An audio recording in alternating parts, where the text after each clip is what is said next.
I bought a full set of these blacked out irons for £65. So what's wrong with them? In this video, I want to show you exactly how you can take advantage of these certain iron brands. Do these certain irons have a very low resale value due to performance, or is it other underlying factors? And lastly, if you find these certain irons for extremely cheap price tag, how do you even know if they're actually going to suit your game? Over the last 4 years, we have seen a great rise in golf direct-to-consumer iron brands. They cut out a lot of the middlemen, and that means more affordable equipment to the everyday golfer. But with all that stripping back of infrastructure and marketing, does that then cause a lack of faith and trust from the everyday golfer that's trying to start this game or upgrade his irons, well, on a budget? Well, considering second-hand Callaway package set irons go for more than these direct-to-consumer irons, it certainly would look that way. But here's the good news. If you don't care what badge is on the back of your set of irons, and your main concern is performance and potentially looks,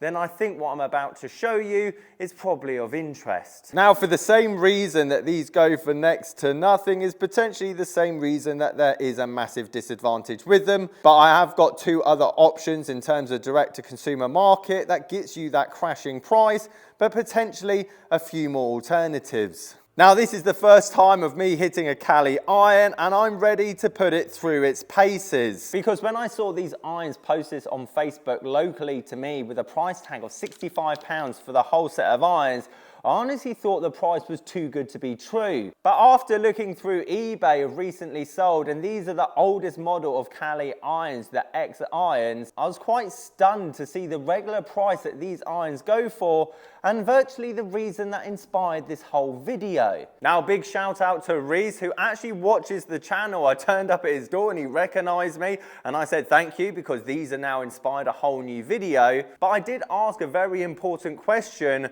why are you getting rid of these irons? And his answer was a great insight into why potentially these irons in particular have crashed in price, but also why so many direct-to-consumer ones do as well. Because as a side note, and performance, 92 miles an hour, 171 carry, decent launch, decent spin. I didn't even really hit that out in the middle. I mean, for the value I'm about to show you these different sets go for, I mean, that's pretty much up there.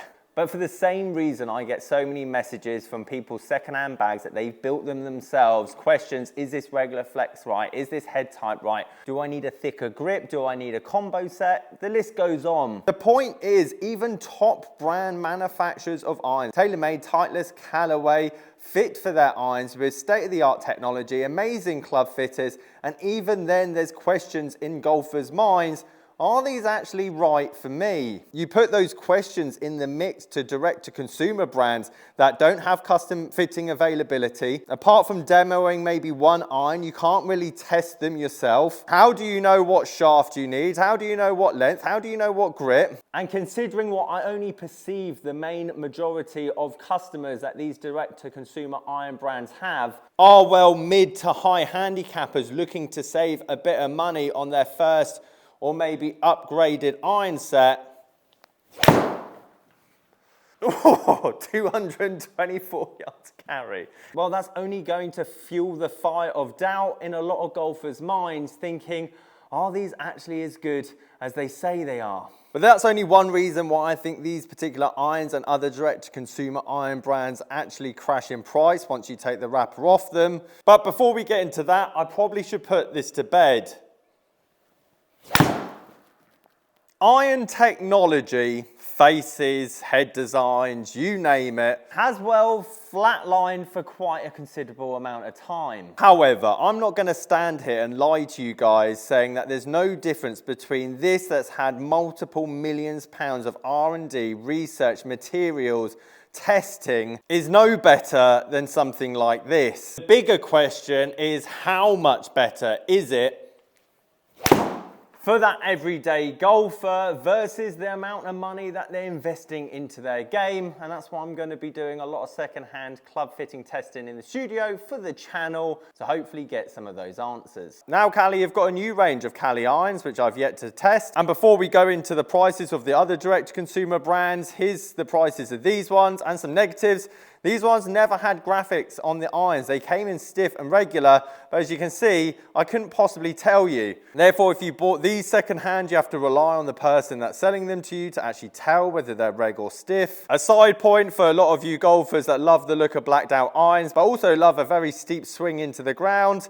Sadly, no matter what brand, what iron, this isn't Cali's fault, metal doesn't come in black. Therefore, it's always going to have that lining, and if you scrape that lining, your irons are going to look quite chewed up. Negatives to one side, this is a Forsight of 4-to pitching wedge, averaging online from 100 to 200 pounds. So who would actually benefit from, well, these? These are what I like to call in the serve the purpose price range. Golf clubs, no matter what age, whether it's your Ping G2s, go for 90 to 100 pounds. Your TaylorMade burner LCG irons go for around 80 to 90 pounds.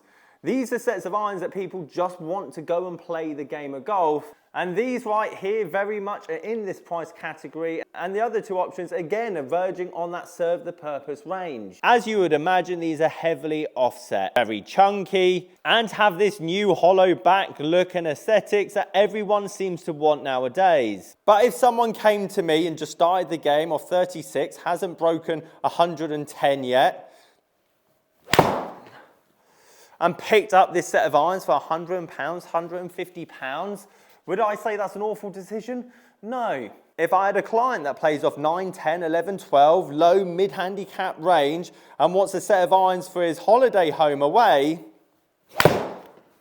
would I say that's an awful decision? No. If you have a massive fade or a massive draw, would I say these are a horrible option at 100 to 150 pounds? No.